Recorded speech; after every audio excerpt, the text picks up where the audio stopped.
कांग्रेस का डीएमके के साथ घनिष्ठ संबंध था। डीएमके के साथ गठबंधन ने कितनी ही बार कांग्रेस को संकटों से बाहर निकाला और 2014 के पहले 10 साल उनकी जो सरकार थी वो भी डीएमके के। पीएम नरेंद्र मोदी जी आज कांग्रेस पार्टी पर जमकर हमलावर है। दरअसल राहुल गांधी जो है तमिलनाडु में पहुंचे हैं। आज विजय थालापति की शपथ ग्रहण है। 10 बजे उनकी शपथ ग्रहण होना था। शपथ ग्रहण समारोह में राहुल गांधी पहुंचते हैं, उनसे हाथ मिलाते हैं। दरअसल दोनों पार्टी की अलायंस हो सकते हैं। ऐसी में जो है प्रधानमंत्री की तरफ से बयान आते जो कांग्रेस पार्टी कितनी ज़्यादा सत्ते की भूखी है उन पर आरोप लगाते हैं प्रधानमंत्री। इसके अलावा ये भी कहते हैं जो किस तरह से डीएमके पार्टी को धोखा दिए और अब जब वो जीत गई तो अब हाथ मिला लिए। महिला विरोधी है ये कांग्रेस पार्टी। ये तमाम सारी बयानबाजी जो है देश की प्रधानमंत्री कहते हैं, जिन प्रधानमंत्री की पार्टी को सबसे ज़्यादा महिलाओं की बलात्कारी पार्टी कहा जाते और ऐसी प्रधानमंत्री जो है देश की विकास की बात, रोजगार की बात, देश की महंगाई की बातों को छोड़कर जो है विपक्ष पार्टी के नेताओं पर हमलावर रहेंगे, कांग्रेस पार्टी पर हमलावर रहेंगे। कभी अपने प्रधानमंत्री की ये खबरें आपको सुनने नहीं मिलेंगे जो देश भर की जनता को नौकरी दे रहे, देश भर की जनता को नौकरियों में उनकी फॉर्म भर रहे, भर्ती लिए जा रहे, रोजगार मिल रहे, कुछ महंगाई से राहत मिले, गरीब लोगों के लिए कुछ करा है। ये सारी चीजें आपको सुनने नहीं मिलेंगे। बस प्रधानमंत्री की बयान आई और कांग्रेस पार्टी पर हमलावर है, विपक्ष पार्टी की नेता पर हमलावर है। सिर्फ विपक्ष पार्टी और कांग्रेस पार्टी पर जो है निशाना साधने के लिए प्रधानमंत्री बने हैं या इस देश की काम करने के लिए प्रधानमंत्री बने हैं, क्योंकि गोदी मीडिया जो है प्रधानमंत्री की जब भी ऐसी बयान आते इतनी ज़्यादा जो है इस पर गला फाड़ फाड़ कर चलाती रहती है। जो प्रधानमंत्री ने कांग्रेस पार्टी पर जमकर निशाना साधा है, प्रधानमंत्री ने कांग्रेस पार्टी पर जमकर हमला करा है, इस तरह की जो है न्यूज़ चलाते, लेकिन प्रधानमंत्री से कभी सवाल पूछ नहीं सकते।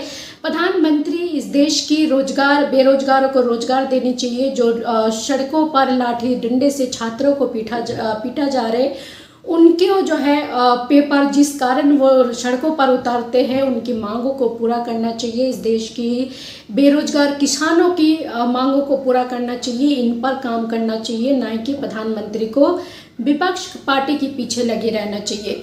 तो ये प्रधानमंत्री की सबसे पहले बयान सुनिए, प्रधानमंत्री क्या कुछ कहते हैं। गारंटी की थी, लेकिन क्या हुआ, जिस डीएमके के साथ 25-30 साल का जीने मरने का नाता था, हर पल जो डीएमके कांग्रेस की भलाई के लिए काम करती थी, लेकिन जैसे ही सत्ता का खेल कहीं और मुड़ गया तो सत्ता के लालच में सत्ता भूखी कांग्रेस ने पहला मौका मिलते ही डीएमके की पीठ में छुरा भोंक दिया। प्रधानमंत्री ने महिला विरोधी कांग्रेस पार्टी को बता रहे, उन पर आरोप लग रहे। तो आखिरकार बीजेपी प्रधानमंत्री नरेंद्र मोदी महिलाओं की सुरक्षा की बात करते हैं, तो महिलाओं की सुरक्षा के लिए कितनी कानून ले आए, महिलाओं की सुरक्षा के लिए क्या व्यवस्था कर रहे हैं, महिलाओं की सुरक्षा के लिए क्या कुछ कर रहे हैं ये भाजपा पार्टी, जबकि सबसे बड़ा बलात्कारी पार्टी बनते जा रहे दिन ब दिन। और महिलाओं की बात करते, सिर्फ बेटी बचाओ बेटी पढ़ाओ नारे लगा देने से जो है बेटियों की सुरक्षा नहीं हो जाते। इन्हीं के शासन में सबसे ज़्यादा बेटियों की बलात्कार हो रहे, बेटियों को नोचा जा रहे, और अगर जांच में पाए जाते हैं तो इन्हीं की कार्यकर्ता, इन्हीं के नेता कई सारी जांच जो है दबा दी जाते और उन पीड़ित लोगों को इंसाफ नहीं मिलते, क्योंकि इन्हीं की पार्टी में जो है वो दरिंदा घुसे पड़े हैं। और बेटियों की रक्षा और बेटियों की विरोध की बात जो है कांग्रेस पार्टी पर लगा रहे 56 इंच की सीना चौड़ा करके।